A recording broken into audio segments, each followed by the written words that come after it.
नमस्कार। तो कभी सोचा है कि हजारों किलोमीटर की ये पूरी दुनिया कागज के एक छोटे से टुकड़े पे आखिर समा कैसे जाती है? आज हम इसी जादू को समझने वाले हैं, यानी कि नक्शे को। ये सिर्फ रास्ता बताने वाला कोई कागज का टुकड़ा नहीं है, बल्कि ये एक कहानी है जो बताती है कि हम अपनी दुनिया को देखते कैसे हैं। चलिए इस कहानी को परत दर परत खोलते हैं। असल में सवाल यही है जिसने सदियों से भूगोलवेत्ताओं और गणितज्ञों को परेशान कर रखा है।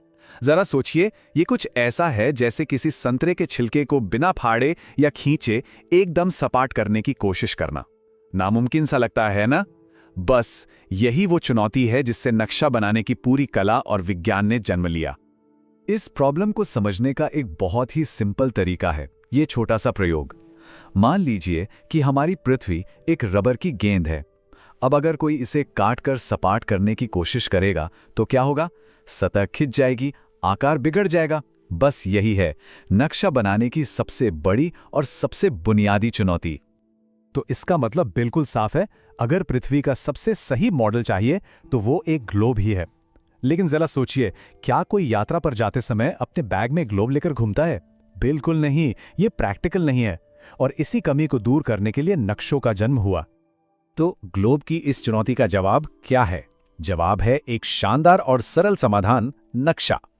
चलिए देखते हैं कि यह चपटा समाधान असल में काम कैसे करता है। देखिए, एक नक्शा सिर्फ दुनिया की तस्वीर नहीं है। अगर ऐसा होता तो ये कला होती, विज्ञान नहीं। इसकी असली ताकत, इसका सारा जादू एक शब्द में छिपा है: पैमाना। पैमाना वो जादुई नियम है जो तय करता है कि जमीन का 1 किलोमीटर कागज पे 1 सेंटीमीटर कैसे बनेगा। इसके बिना नक्शा सिर्फ एक बेतरतीब ड्राइंग बनके रह जाएगा। तो चुनाव सीधा है। ग्लोब आपको पूरी दुनिया का एक हवाई नजारा देता है, जैसे कोई अंतरिक्ष से देख रहा हो। लेकिन नक्शा एक मैग्नीफाइंग ग्लास की तरह है। ये किसी को भी किसी एक देश, शहर या यहाँ तक कि अपने मोहल्ले पर जूम इन करने और उसकी हर गली और हर मोड़ को विस्तार से देखने की ताकत देता है। लेकिन सिर्फ नक्शा कह देना काफी नहीं है। ये तो वैसा ही हुआ जैसे कह दिया गाड़ी। अरे भाई, कौन सी गाड़ी? रेसिंग कार या फिर एक ट्रक? ठीक वैसे ही अलग अलग कामों के लिए अलग अलग तरह के नक्शे होते हैं। चलिए इसके 3 मुख्य प्रकारों से मिलते हैं। सबसे पहले हैं भौतिक नक्शे। ये जमीन की अपनी कहानी कहते हैं कि प्रकृति ने इसे कैसा बनाया है। कहाँ ऊंचे ऊंचे पहाड़ हैं, कहाँ हरे भरे मैदान फैले हुए हैं और नदियां किस रास्ते से अपना सफर तय करती हैं। और फिर आते हैं राजनीतिक नक्शे। अगर भौतिक नक्शे प्रकृति की कहानी है तो राजनीतिक नक्शे इंसानों की कहानी है। ये वो अदृश्य रेखाएं दिखाते हैं जिन्हें हमने बनाया है। देशों, राज्यों और शहरों की सीमाएं ये बताते हैं कि हमने इस धरती को आपस में कैसे बांटा है। और आखिर में थीमैटिक मानचित्र। ये होते हैं स्पेशलिस्ट। ये किसी खास विषय पर ही फोकस करते हैं, जैसे सड़कों का नेटवर्क कैसा है, किसी इलाके में बारिश का पैटर्न क्या है, या कहाँ कौन से उद्योग लगे हुए हैं। ये किसी जगह की एक खास कहानी बताते हैं। अब जब हम ये जान गए कि नक्शे कितने तरह के होते हैं, तो सवाल उठता है कि भाई इन्हें पढ़ें कैसे? हर नक्शे की अपनी एक भाषा होती है, एक तरह का गुप्त कोड। अगर कोई इस कोड के 3 मुख्य हिस्सों को समझ ले तो वो दुनिया का कोई भी नक्शा पढ़ सकता है। ये 3 स्तंभ हैं। दूरी, जो हमें बताती है कितना दूर। दिशा, जो बताती है किस तरफ। और प्रतीक, जो बताते हैं वहां क्या है। चलिए एक एक करके इन्हें समझते हैं। पैमाना ही वो मैजिक रूल है जो एक विशाल देश को किताब के पन्ने पर फिट कर देता है। ये बस एक अनुपात है। जैसे नक्शे पर लिखा हो सकता है 1 सेंटीमीटर बराबर 5 किलोमीटर। इसका सीधा सा मतलब है कि नक्शे पर जो भी 1 सेंटीमीटर की दूरी नापी जाएगी वो असल दुनिया में 5 किलोमीटर के बराबर होगी। पैमाने के बिना नक्शा सिर्फ एक सुंदर चित्र है, कोई उपयोगी टूल नहीं।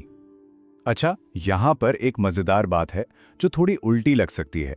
बड़े पैमाने का मतलब है एक छोटे क्षेत्र का बड़ा और डिटेल्ड नक्शा, जैसे किसी गांव का। जबकि छोटे पैमाने का मतलब है एक बहुत बड़े क्षेत्र का नक्शा, जैसे पूरे देश का, जिसमें डिटेल कम होती है। दूरी तो पता चल गई, पर जाना किस तरफ है?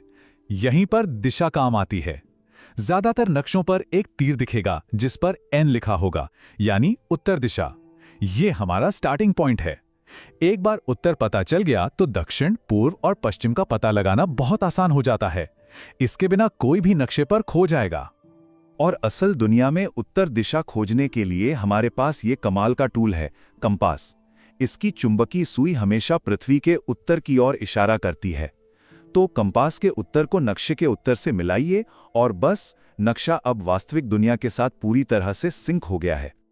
अब आते हैं हमारे कोड के तीसरे और आखिरी हिस्से पर, सिंबल्स यानी प्रतीक। जाहिर सी बात है, हम एक छोटे से कागज पर असली पुल, मंदिर या पेड़ तो नहीं बना सकते, इसलिए हम उनकी जगह छोटे छोटे चिन्हों या प्रतीकों का इस्तेमाल करते हैं। और सबसे कमाल की बात पता है क्या है? ये कि ये प्रतीक कोई भी देश अपने मन से नहीं बनाता। इन पर एक अंतर्राष्ट्रीय सहमति है, इसीलिए इन्हें रूढ़ प्रतीक कहते हैं। इसका मतलब यह है कि भारत में रेलवे लाइन का जो प्रतीक है वही ब्राजील में भी होगा। यही चीज नक्शों को एक सच्ची यूनिवर्सल लैंग्वेज बनाती है जिसे कोई भी पढ़ सकता है।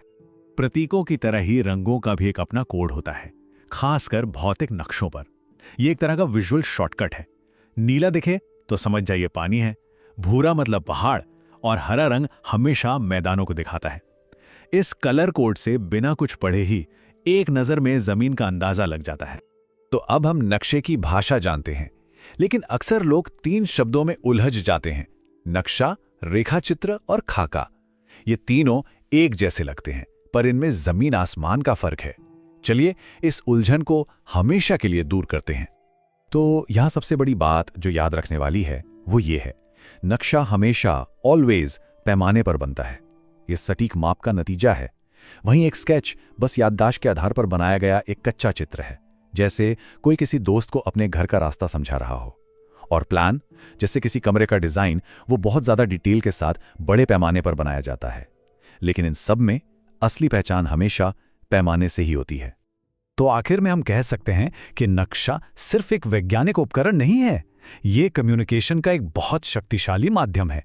ये पूरी दुनिया की जटिल जानकारी को एक सरल, समझने योग्य कहानी में बदल देता है। ये सचमुच में पूरी दुनिया को हमारी हथेली पर रख देता है। और अब एक सवाल, नक्शे हमें सिर्फ ये नहीं बताते कि चीजें कहाँ हैं, वे दुनिया के बारे में हमारी सोच को भी आकार देते हैं। अगली बार जब कोई नक्शा देखें तो जरा सोचिएगा, ये क्या दिखा रहा है और शायद ये क्या छिपा रहा है। सोचने के लिए एक दिलचस्प सवाल है ना?